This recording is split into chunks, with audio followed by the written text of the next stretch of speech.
Hello student, start करते हैं नया चैप्टर ज्योग्राफी से। और उसमें इंडिया का साइज एंड लोकेशन हम पढ़ेंगे। आपने 6th क्लास की बुक में पढ़ा होगा कि पृथ्वी पर 7 महाद्वीप हैं। इनमें से एशिया एक महाद्वीप है और एशिया में भारत एक देश है। ठीक है, कॉन्टिनेंट है, कॉन्टिनेंट में इंडिया एक। उसकी हम साइज़ देखेंगे कि वर्ल्ड में उसका कितनवा नंबर है, कितना बड़ा साइज़ है, क्या लोकेशन है उसकी। देखो, लोकेशन देखने के लिए आपको ज़रूरी है कि लॉन्गिट्यूड और लैटिट्यूड की जानकारी हो। अगर आपको नहीं पता इस चीज़ का तो मैं आपको रिकमेंड करूँगी कि 6ठी की क्लास की वीडियो है मेरी फर्स्ट चैप्टर की, उसमें लोकेशन अच्छी तरह से आप वो समझ पाएंगे। किसी भी पृथ्वी पर लोकेशन किसी भी कंट्री की हम कैसे देख सकते हैं। फिर भी मैं मोटा मोटा यहाँ बता देती हूँ। ये आपकी पृथ्वी है, ठीक है। इस पे एक रेखा होती है इक्वेटर, जो 0 डिग्री पे होती है। ठीक है, यहाँ डिग्री होता है इक्वेटर। इक्वेटर को हम कई नामों से जानते हैं। इंग्लिश में जैसे इक्वेटर है, हिंदी में इसे भूमध्य रेखा भी कहते हैं, इसे विषुवत रेखा भी कहते हैं। भूमध्य रेखा इसलिए कहते हैं क्योंकि ये पृथ्वी के बीचों बीच है। ठीक है, आप मुझे ये बताओ, जो अर्धगोला होता है या अर्धवृत्त होता है उसका पैरामीटर कितना होता है, या वो किस कोण पे बना होता है। ठीक है, तो पूरा गोला कितना का होता है, 360 का होता है। आधा कितना होगा, आधा होगा 180 का। ठीक है, तो हम अगर यहाँ से शुरू करेंगे तो यहाँ तक आते आते ये 90 होगा और ये 90 होगा। जैसे आप कोण भी देखोगे, यहाँ 90 का बनेगा और यहाँ 90 का बनेगा, और पूरा कितने का बनेगा, ये एक तरफ का 180 का बनेगा। ठीक है, और पूरे गोले का 360। तो ऐसी रेखा जो पृथ्वी के बीच में है, 0 डिग्री पे है, उसे हम क्या कहते हैं, उसे भूमध्य रेखा या इक्वेटर कहते हैं। इक्वेटर का जो एक हिस्सा है इसके ऊपर का, उसे हम क्या कहते हैं, नॉर्थ हेमिस्फेयर। हेमिस्फेयर मैंने क्या होता है, पढ़ा होगा आपने। हेमिस्फेयर मैंने गोलार्ध, और नीचे क्या है, साउथ हेमिस्फेयर है, दक्षिणी गोलार्ध। ठीक है, हम एक नया पेज ले लेते हैं इसके लिए ऐसे। तो ये पृथ्वी है, ये इक्वेटर है। चपटी है इसलिए मैं बिल्कुल गोल नहीं बनाती, अंडाकार है हमारी पृथ्वी। ये 0 डिग्री पे है, और जो ये है ये नॉर्दर्न हेमिस्फेयर है, ये सदर्न हेमिस्फेयर है। यहाँ नॉर्थ पोल है और नीचे की तरफ क्या है, साउथ पोल है, जिसे नॉर्थ पोल को हम हिंदी में क्या बोलते हैं, ध्रुव, और हेमिस्फेयर को बोलते हैं गोलार्ध, गोले का आधा भाग। पोल का मीन्स, साउथ पोल का मतलब दक्षिणी ध्रुव। ठीक है, ये बेसिक सी जानकारी है, मैं आपको रिमाइंड करवाने के लिए बता रही हूँ। अब हम आते हैं पृथ्वी पर लोकेशन कैसे मापी जाती है किसी भी क्षेत्र की। ठीक है, तो आप मान लो ये हमारी पृथ्वी है, 0 डिग्री पे इक्वेटर है। यहाँ 23.5 डिग्री पे ट्रॉपिक ऑफ कैंसर है। क्या है, ट्रॉपिक ऑफ कैंसर, जिसे हम क्या कहते हैं, ये साथ साथ में बना लेना बच्चों आप। इसको बोलते हैं कर्क रेखा। और 23.5 साउथ, 23.5 साउथ, ये साउथ चल पड़ा ना यहाँ से इक्वेटर से नीचे, ये है ट्रॉपिक ऑफ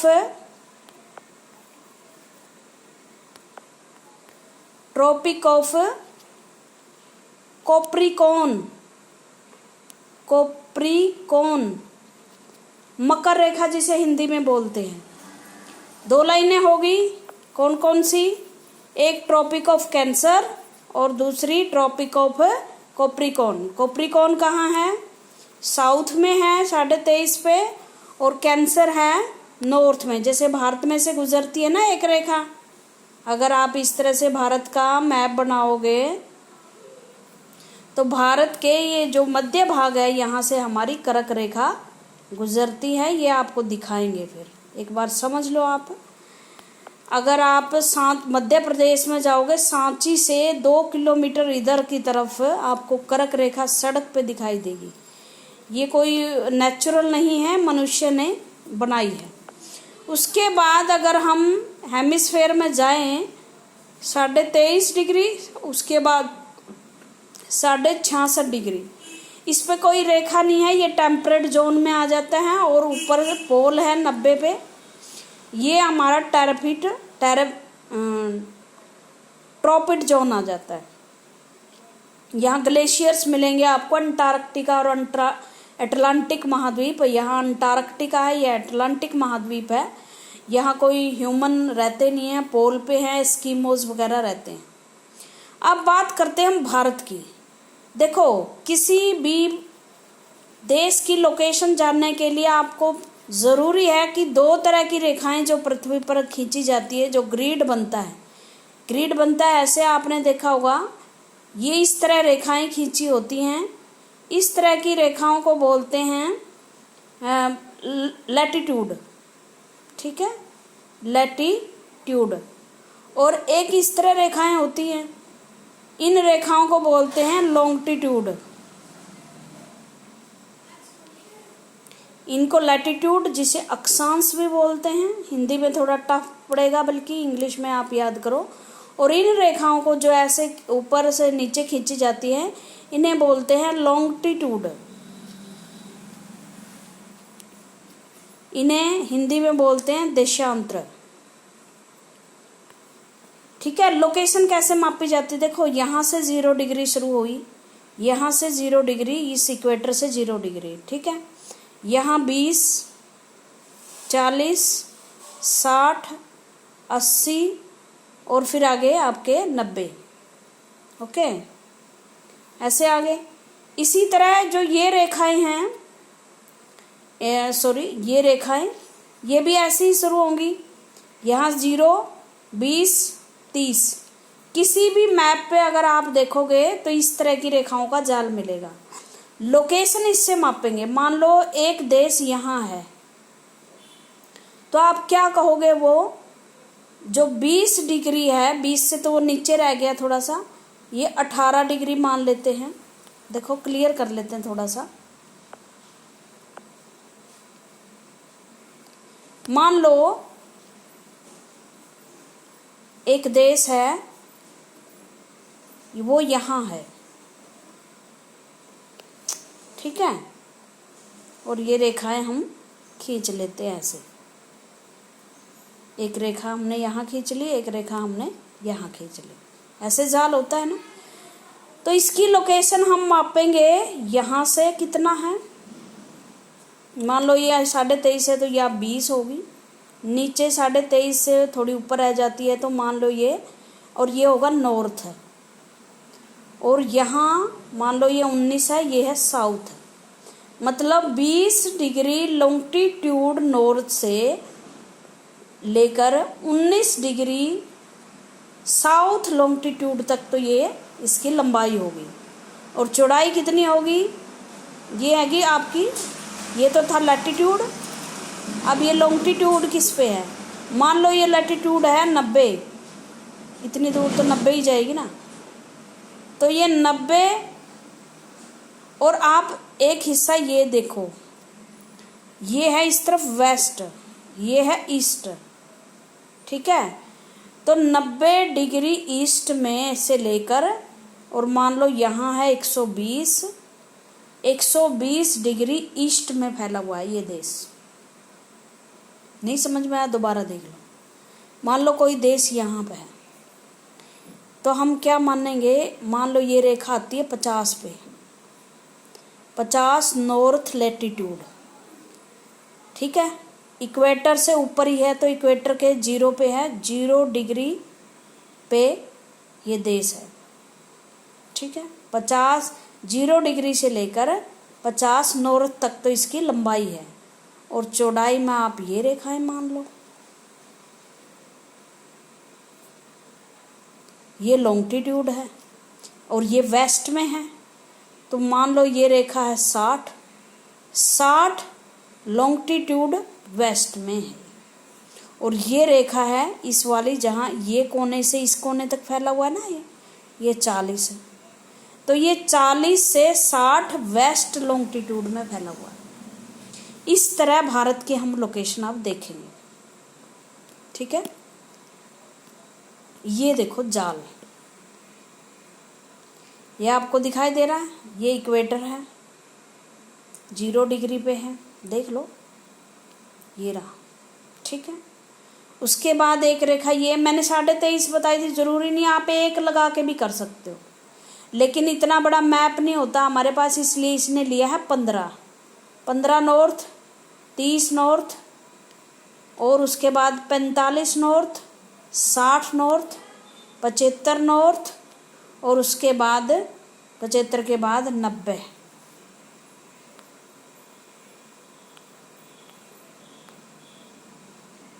ठीक है, 90 पोल पे आ जाता है। इसी तरह यहाँ चलेगा साउथ, 15 साउथ, 30 साउथ, 45, 60, 75, और उसके बाद 90 आ जाएंगे। ठीक है, ये तो है आपकी, ये देखो ये रेखाएं हैं लैटिट्यूड, ठीक है। और जो ये रेखाएं हैं यहाँ 0 से शुरू होती हैं, इस तरफ ईस्ट आ जाता है, इस तरफ वेस्ट आ जाता है। तो ये क्या हैं, ये आपकी हैं लॉन्गिट्यूड। अब आप आसानी से किसी भी देश की लोकेशन ढूंढ सकते हो। मान लो पहले हम महासागरों की, महाद्वीपों की, कॉन्टिनेंट जो है 7 कॉन्टिनेंट हैं इस वर्ल्ड में, उनकी हम लोकेशन देख लेते हैं, फिर आप आसानी से लोकेशन ढूंढ सकते हो। ये एशिया महाद्वीप है, ये पूरा का पूरा,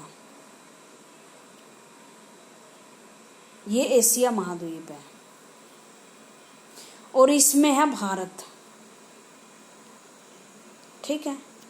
तो एशिया की लोकेशन आप यहाँ से चेक करो, ईस्ट में है, ओके। ये इधर तो वेस्ट हो गया ना, इस लाइन से मैं आपको साफ करके दिखाती हूँ। देखो ये 0 है ना, 0, ये देखो ये 0 है, और यहाँ से आपकी लोकेशन शुरू होती है एशिया की, ईस्ट में है। इसके बाद ईस्ट में इक्वेटर देख लेते हैं हम, 0 पे ये रही इक्वेटर। तो भारत इक्वेटर से थोड़ा सा ऊपर इस लाइन पे है, 15.5 से नीचे है, तो ये 8 पे आता है लगभग, नीचे है ना 15 से, तो 8 डिग्री पे आता है। उस पर एक रेखा है 30 की, लेकिन भारत 30 से तो ऊपर है, 45 से नीचे है, तो ये रेखा है 37 की, ठीक है। तो आप कैसे लोकेशन लगाओगे? और एक बात और सुनो, ये 0 डिग्री से यहाँ होता है साउथ, और यहाँ है नॉर्थ। तो मोटा मोटा ऐसा हिसाब लगा लो कि भारत साउथ में तो नहीं है, भारत उत्तर में है, क्योंकि इक्वेटर से 8 ऊपर है। ऊपर वाला जो पोर्शन है वो क्या है, वो नॉर्थ है, नीचे वाला साउथ है, ओके। तो भारत कहाँ हुआ? भारत हुआ पहली बात ईस्ट में, दूसरी बात उत्तर में, और उत्तर में कहाँ से कहाँ तक लेकर 8 डिग्री नॉर्थ से लेकर लॉन्गिट्यूड लैटिट्यूड से लेकर 37 डिग्री नॉर्थ लैटिट्यूड तक। एक लोकेशन का पता चल गया आपको। देखो 37 से थोड़ा सा ऊपर नीचे भी मिलेगा, लेकिन मैं मोटा मोटा हिसाब आपको बता रही हूँ। तो हम पहली इक्वेशन देख लेते हैं, भारत कहाँ है, इंडिया कहाँ है, लिख लेते हैं। 37 डिग्री नॉर्थ से लेकर 8 डिग्री नॉर्थ तक, नॉर्थ लैटिट्यूड पे, ये तो होगी इसकी ऊपर से लेकर नीचे तक। समझ में आया कुछ? उसके बाद अब ये देशांतर आ जाता है, जो 120 की देशांतर है वो आगे चली जाती है। भारत लगभग यहाँ 90 से आगे, मैं आपको बता देती हूँ, ये 97 पे है, लगभग 97 पे है, कुछ डिफरेंस मिलेगा। और यहाँ 60 से यहाँ ये देखो जो 60 की वो है वो आगे चली जाती है और ये रह जाती है 67 पे, 68 पे, ठीक है, 68 पे रह जाती है।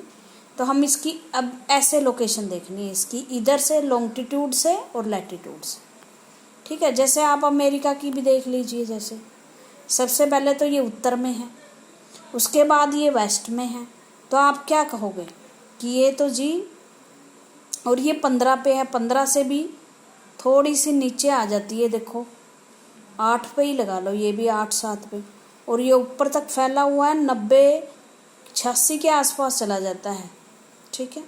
और फिर इधर से भी देख लो, जब अमेरिका का टाइम बदलते हैं ना तो ये 6-7 बार टाइम बदलते हैं। सबसे ज़्यादा देखो किसी भी देश की उसकी पे डिपेंड करता है कि अगर बड़ा देश है तो वो कई बार क्या करते हैं, एक कोने में दिन एक कोने में रात हो जाती है तो वो अपना टाइम चेंज करते हैं, ठीक है। लेकिन ज़रूरी नहीं कि बड़े देश बदलते हों। फ्रांस है जैसे, वो बहुत ज़्यादा बार टाइम बदलता है। रशिया है, रशिया में 14-15-13 बार घड़ी का टाइम बदला जाता है। अगर एक आदमी यहाँ से सफ़र करता है और यहाँ पहुँचता है तो वो 13 बार उसका टाइम चेंज होगा। भारत में ऐसा नहीं है, भारत में टाइम चेंज नहीं होता, लेकिन भारत में कह रहे हैं कि टाइम चेंज होगा अभी, वो देख लेना, ठीक है। तो इस तरह से किसी भी देश की लोकेशन तय होती है। मान लो अमेरिका की है, जैसे देखो 15 से थोड़ा सा ऊपर है, मान लो 12 होगा, और उसके बाद 45 के आसपास जो है ये 30 से ऊपर है, थोड़ा सा 40 होगा, तो ये क्या है, साउथ में है। और ये साउथ 12 से लेकर 40 लैटिट्यूड पे है, और लैटिट्यूड आ गया, ये देखो लैटिट्यूड कौन सा है, ये ऑस्ट्रेलिया के ऊपर 180 है, 180 बाहर चला जाता है, 150 है, 150 बिल्कुल साथ में जाता है। तो इस तरह से किसी भी देश की टाइम भी निर्धारित होता है, लोकेशन भी निर्धारित होती है। तो हम पढ़ते हैं भारत की स्थिति क्या है। भारत का जो साइज है वो बहुत बड़े देशों में आता है, 7वां बड़ा देश है भारत। पॉपुलेशन में तो आपको पता ही, पॉपुलेशन में तो अभी तो सेकंड है, लेकिन हो सकता है आने वाली पॉपुलेशन में हम सबसे ज़्यादा पॉपुलेटेड देश हो जाएं, ठीक है। India is one of the, और सबसे बड़ी बात यह है कि इंडिया जो है एक ऐसी लोकेशन पर स्थित है, सबसे एक अच्छी देश की लोकेशन मानी जाती है जिसमें लैंड भी हो, पर्वत भी हो, पहाड़ियाँ भी हों और समंदर भी हो। मान लो समंदर नहीं है किसी देश में तो उसकी लोकेशन अच्छी नहीं मानी जाती। क्यों नहीं अच्छी मानी जाती? क्योंकि उसका व्यापार ठप हो जाता है। लेकिन भारत की लोकेशन ऐसी है कि एक पूरा इलाका जो है, ये भाग जो है वो पूरा समुद्री है, और इधर के भी जो संसार के देश हैं वहाँ से भी हम रूट कर सकते हैं किसी के साथ भी, और यहाँ से भी व्यापार कर सकते हैं। मोस्टली हमारे देश में जो आए हैं लोग व्यापारी बनके, चीन वगैरह के देश यहाँ से आते थे, लेकिन जो अरब देश और यूरोपियन आए हैं वो इस रास्ते आए हैं, ठीक है। ये लोकेशन है भारत की। हिमालय पर्वत है वो हमारी रक्षा करता है, ना केवल दूसरे देशों की आर्मी से आक्रमण से, बल्कि जो मध्य एशिया से अगर आप यहाँ जाओगे, भारत के ऊपर जो देश हैं वो बहुत ठंडे हैं, जैसे किर्गिस्तान, कजाकिस्तान, उज्बेकिस्तान और रशिया। हिमालय पर्वत अगर नहीं होता तो भारत भी बहुत ज़्यादा ठंडा होता, क्योंकि जो यहाँ से आने वाली ठंडी पवनें हैं वो सीधा भारत में आती और भारत को बहुत ज़्यादा ठंडा करती। हिमालय पर्वत की वजह से हमारी मौसम बहुत अच्छा है, मतलब ज़्यादा ठंडा नहीं है, ठीक है। तो हर चीज़ की इम्पोर्टेंस है। समुंदर की वजह से हमारा साउथ जो है वो ज़्यादा गर्म नहीं है, क्योंकि वो इक्वेटर के आसपास है 8 डिग्री पे, तो जो बहुत ज़्यादा गर्म होता। बट समुंदर का पानी किसी भी देश की धरती को ना गर्म होने देता ना ठंडा होने देता। इस वजह से क्या है, हमारा साउथ का पार्ट इतना गर्म नहीं है। मतलब हर चीज़ की, एक तरफ रेगिस्तान भी है हमारे देश में, जैसे डेजर्ट है राजस्थान में। तो एक सुटेबल जो बोलते हैं, एक पॉपुलेशन बसने के लिए, एक सिविलाइजेशन को पनपने के लिए एक स्टेबल क्लाइमेट कंडीशंस होनी चाहिए, वो भारत में उपलब्ध है। और इसी वजह से भारत में सदैव से ही पॉपुलेशन रही है बहुत ज़्यादा, और व्यापार बहुत ज़्यादा डेवलप रहे हैं। बड़े बड़े साम्राज्य भारत में हुआ, जहाँ यूरोपियन देशों में आज भी पॉपुलेशन नहीं है ज़्यादा और बड़े बड़े साम्राज्य नहीं हैं, वहाँ भारत में बड़े बड़े साम्राज्य पहली दूसरी शताब्दी में ही हुए थे। ठीक है, तो इसी कारण से, क्योंकि हमारी लोकेशन बहुत अच्छी है, हमारी क्लाइमेट अच्छी है, ऐसी सारी कंडीशंस भारत में उपलब्ध हैं जो एक सिविलाइजेशन को पनपने के लिए चाहिए, डेवलप होने के लिए चाहिए। जैसे ह्यूमन जनरेशन पैदा होने के लिए क्लाइमेट, रेन, टेम्परेचर सब कुछ होना चाहिए, बट उसके डेवलपमेंट के लिए व्यापार के संसाधन, ज़मीन का फर्टाइल होना, रिवर्स का होना, वो भी ज़रूरी है। वो सारी चीज़ें भारत में रही है। India is one of the most Asian civilisation, और ये मैंने बताया था कि सबसे पुरानी सभ्यताओं में से एक है।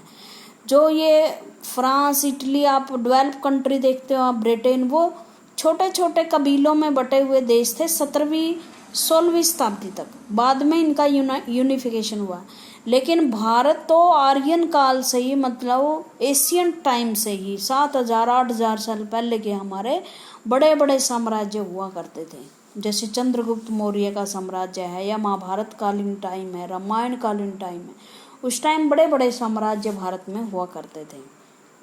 सिविलाइजेशन इन द वर्ल्ड, संसार में सबसे बड़ी सिविलाइजेशन रही है, सबसे पुरानी रही है। It has achieved multi faceted social economic progress during the last 5 decades, और पिछली 5 डेकेड्स रही हैं, 50 साल में हमने खूब तरक्कियाँ की हैं, सोशल इकोनॉमिक प्रोग्रेस की है। It has moved forward, displaying remarkable progress in the world of agriculture, industry, technology and overall economic development. 50 सालों का एग्जाम्पल ये क्यों देते हैं? क्योंकि इससे पहले हमारे देश में, आपको पता है, ब्रिटिश शासन करते थे, उस टाइम प्रोग्रेस इतनी अच्छी नहीं थी। लेकिन अब जो है एग्रीकल्चर, इंडस्ट्री, टेक्नोलॉजी, चाहे किसी भी तरह के, जैसे स्पेस में हम अंतरिक्ष यान भेज रहे हैं, स्पेस यान भेज रहे हैं, सैटेलाइट भेज रहे हैं, भारत उनमें से 5 देशों में से ऐसा देश आता है। जैसे फ्रांस है, France, China, Japan, America, EU का मतलब यूरोपियन यूनियन के बाद भारत ऐसा देश है जो ये सारी चीज़ें कर रहा है इनके साथ ही। सबसे, आपको पता है, सबसे बड़ा मैन्युफैक्चरिंग दवाइयों का भारत है। जो टैबलेट वगैरह बनती है ना, जैसे अभी कोविड-19 के टाइम एक दवाई थी जिसको अमेरिका और ब्राज़ील रिक्वेस्ट करके मांग रहे थे, वो सबसे ज़्यादा इस तरह की टैबलेट इंडिया में मैन्युफैक्चर होती है और सबसे ज़्यादा बड़ा विक्रेता है। यूरोपियन देश जो हैं ये चीज़ें छोड़ चुके हैं। India has also contribute significantly to the making of world history, और अब हम ये सोच रहे हैं, और इस सरकार का तो है भी एक मोटिव कि भारत लीड करेगा इस तरह की, और हमें भी आने वाले दिनों में एक उम्मीद है कि भारत बहुत अच्छा जो है वो वर्ल्ड की हिस्ट्री में कुछ देगा। लोकेशन क्या है वो मैंने आपको बता दी है, फिर भी हम मैप पे पढ़ेंगे इसको। India is a vast country, एक बहुत बड़ा कंट्री है, laying entirely in the northern hemisphere, और सारा का सारा नॉर्थ हेमिस्फेयर में, ये मैंने आपको बता दिया है। The main land extended between latitude 8 degree 4 north and 37 degree 6 minute. जो ये देखो, मैं आपको बताती हूँ, 37 डिग्री 6 ऐसे है, ये मिनट होता है, ठीक है। और अगर इसके भी बाद कोई चीज़ होगी तो वो सेकंड होगी, ऐसे ऐसे काउंट करते हैं इनको। 37 डिग्री 6 मिनट, ये मिनट भी किस लिए? क्योंकि इन पे टाइम निर्धारित होता है, वो इसलिए डाली जाती है। तो भारत का जो लोकेशन है वो मैप पे देख लो आप, जो ये कह रहा है, ये यहाँ से लेकर 8 डिग्री, यहाँ 8 डिग्री है और 4 मिनट है, नॉर्थ में है। और यहाँ कितना है? ऊपर है जी आपका 37 डिग्री 6 मिनट। ओके, ये तो होगी। हम कोई दूसरा पेन कल ले लेते हैं, उससे देखो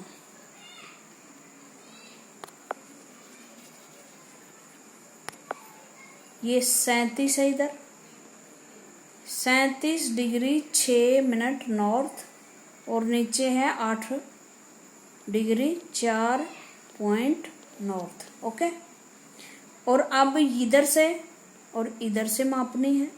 ये है 68 इधर से लेकर 7 मिनट, और ये है 97 इधर से 97 डिग्री 25 ईस्ट। और ईस्ट क्यों है मैंने बता दिया था, ये आपकी एक लाइन बनती है 0 डिग्री देशांतर। इससे जो इधर वाला पार्ट है ये ईस्ट है, ये वेस्ट है, ऊपर वाला पार्ट नॉर्थ है, नीचे वाला साउथ है। लोकेशन समझ में आ गया होगी आपको। इस तरह से आप किसी भी देश की लोकेशन और भी निकाल सकते हो, आगे बहुत काम आएगी चीजें मैप पे हैं जो। ठीक है, India is a vast country living entirely in the northern hemisphere. The main land extended between latitude 8 degree 4 minute north and 37 degree 6 north and longitude 68 degree 7 east and 97 degree 25 east. ठीक है, और इसका size देख लें आप। The tropic of cancer, जो tropic of cancer है मैंने बताया था 23.5 डिग्री, इसको हमारे देश को 2 भागों में बांटती है, 8 राज्यों में से गुजरती है। To the south east and the south west of the mainland. जो भारत का मेन पॉइंट है, भारत का मैप देख लो आप, ये रही है आपकी ट्रॉपिक ऑफ कैंसर, ये 23.5 में। ये भारत को 2 भागों में बांटती है, बिल्कुल इक्वली 2 भागों में बांटती है।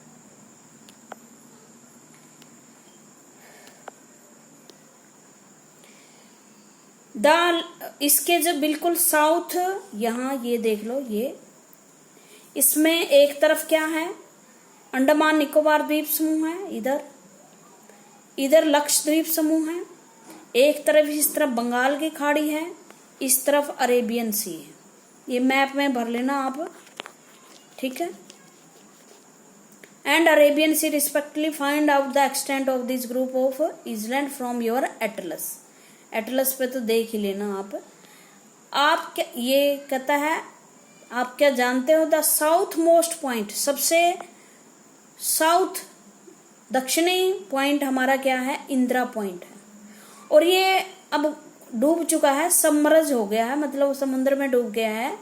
क्यों? क्योंकि 2004 में सुनामी आई थी। सुनामी आपको पता है ना, समुद्र में जब भूकंप आता है तो लहरें बहुत ज़्यादा ऊंची उठनी शुरू हो जाती है, जापानी वर्ड है ये। तो इस सुनामी की वजह से ये इंदिरा पॉइंट डूब चुका है। ये देखो इसका सदर्न जो पॉइंट है, यहाँ इधर अरेबियन सी है, इधर बंगाल की खाड़ी है, इधर जो है अंडमान निकोबार द्वीप समूह, इस तरफ लक्षद्वीप समूह। और ये इंदिरा पॉइंट जो है वो अंडमान निकोबार द्वीप समूह में ही था। ठीक है, साइज क्या है इसका, the size, the land mass of the India has area of 3.28 million square. ठीक है, 3.8 मतलब 32 लाख स्क्वायर किलोमीटर है भारत का एरिया लगभग। India is total area account of about 2.4% of the total geographical land of, मतलब जितनी भी लैंड है सारे वर्ल्ड में उसका 2.4% भारत का की लैंड है। ठीक है, from figure 1.2 it is clear that India is 7th largest of the world. 7वां देश है भारत में, भारत जो है वो सारे विश्व में जो 7वें नंबर पर आता है, सबसे बड़ा रशिया है। India has a land boundary of about 15,200 kilometre at a total length of the coastal line of mainland including Andaman and Nicobar and Lakshadweep is 7,516.6 kilometre. इसका मतलब ये है भारत की जो लैंड बाउंड्री है वो 15,200 किलोमीटर है, और जिनमें कोस्ट लाइन भी आती है। कोस्ट लाइन मतलब ये, और इसके साथ साथ अंडमान और निकोबार जो लैंड है, लैंड की तो लगभग 15,200 किलोमीटर है, लेकिन कोस्ट लाइन और अंडमान निकोबार द्वीप समूह की 7,116 किलोमीटर है। ठीक है, ये इसकी बाउंड्री है लगभग इतनी। ये फैक्ट हैं, याद कर लेना। उसके बाद India is bounded by the young fold mountain in the north west, ये भारत है, और इसके इस तरफ हिमालय पर्वत है, ये पूरा हिमालय पर्वत रेंज है। और इसमें क्या है, ये फोल्ड से बने हुए, फोल्ड का मतलब होता है 2 प्लेट्स होती हैं, जैसे फोल्ड भी बता देती हूँ मैं कैसे बनते हैं। जमीन के अंदर प्लेट होती है, ये प्लेट ऐसे एक दूसरे पर जब चढ़ती हैं तो ये बीच का हिस्सा ऊपर उठ जाता है। हिमालय पर्वत की ऊंचाई अब तक बढ़ रही है। आपको पता है हिमालय पर्वत में दुनिया की सबसे ऊंची चोटी माउंट एवरेस्ट है, लेकिन अब भी इसकी लंबाई जो है बढ़ रही है, क्योंकि ये फोल्ड से बना हुआ पर्वत है, और इसे बोलते हैं न्यू फोल्ड पर्वत। न्यू फोल्ड, कोई भी आपको पूछे थे कि हिमालय पर्वत किस तरह का पर्वत है, आपको बताना न्यू फोल्ड, नवीन वलित पर्वत, इसको हिंदी में बोलते हैं नवीन वलित पर्वत। वलित का मतलब फोल्ड, मुड़ा हुआ है जो। ठीक है, उसके बाद और ये नॉर्थ वेस्ट में, नॉर्थ एंड नॉर्थ ईस्ट, ये इतने में फैला हुआ, नॉर्थ में, नॉर्थ वेस्ट में और नॉर्थ ईस्ट में। नॉर्थ वेस्ट आपका वो इलाका है जो पाकिस्तान से लगता है, नॉर्थ वेस्ट आपका वो इलाका है जो 7 सिस्टर से जुड़ा हुआ है। ये जो रेंज है ये पाकिस्तान की तरफ जाती है।